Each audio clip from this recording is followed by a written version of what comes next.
You write a lot of books. You write a lot of books. Tavis Smiley is with us. Good morning. I always tell the story when I first met Tavis. He's one of the hardest working people in the world, and you were like at a radio station with me. That's true. And I remember you saying that because you had no money at all, you brushed your teeth, what do I always tell the story, 7 times a day. Yeah. Because you didn't want to get gum disease or something. That is true. Because you had no health insurance, Yeah. et cetera. And look at you now. They say fake it till you make it. So that's what. Now he brushes his teeth twice Once a day. Once a day. I know. Tavis Smiley's new book traces the mysterious 16 weeks leading up to the death of Michael Jackson.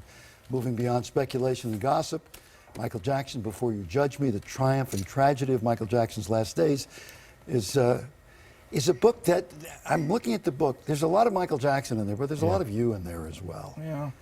I love Michael like everybody else did. We're all fans of his, and none of us is perfect. We're not human and divine. Sorry, Christine. We're just. Well, you're divine. You're divine. boy, We're different. okay. We're just human. Yes. And so we all make mistakes. We talked the last time I was here about a book I'd written, had a chapter called "Some of Us Is Not the Sum of Us." The SOME of us is not the SUM of us. So we all make mistakes and have challenges and self-inflicted wounds. But Michael was an artistic genius, and I wanted to get inside of his head, inside of his space, Steve, because in that last 16 weeks, first of all, he announces, I'm coming back one more time. This is it.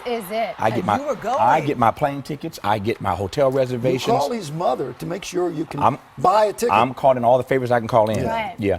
So I'm ready to go to London. And 16 weeks later, he's dead. And as a fan, I want to know what happened between the time you said you were coming back one more time. And all of us fight at some point in our life to get back to some place, to get back to something, to find that moral compass. The one place that Michael belonged was on stage. So here he is fighting to get back on stage. He's trying to balance, Christine, this drug dependency with this desire to stage a huge comeback, but he doesn't quite make it. We've covered so much of his story in the news. What in the book is different? What is not out there already that's in the book? Here's the short answer is this. I started this book with one central question. If I can borrow a phrase from his song, "Why Are You Gone So Soon?" Because I couldn't believe at 50 Michael Jackson's dead. So why are you gone so soon? That's my initial question, Steve. By the time I got into the research, my question had done a 180 on me. It wasn't why are you gone so soon, it was how did you live this long? Wow. Once I saw all that was going on just in that last 16-week period. Well, you also portray a person with a real dichotomy. Oh, yeah. His ups were so high up, his Lows downs were were so low, exactly. and they would happen within a day. Exactly. The swings were unbelievable. He couldn't shut it off at night.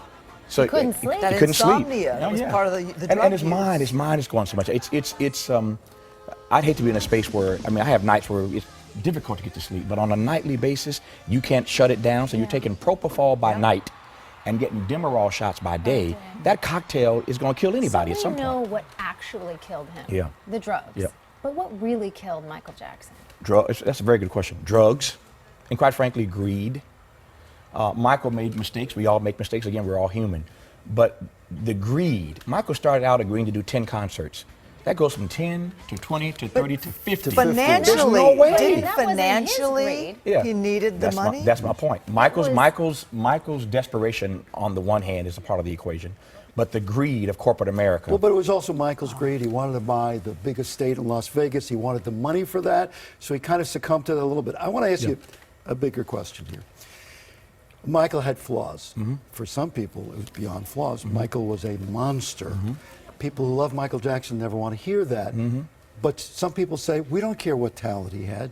He was a monster. He did things that people don't do. What do you say about that? 3 things. Number one, the people who didn't believe a decade ago that Michael did this still don't believe that he did it. If his fans didn't trust Doesn't Tom. matter. They didn't trust Tom Sneddon and those investigators then. They don't trust him now.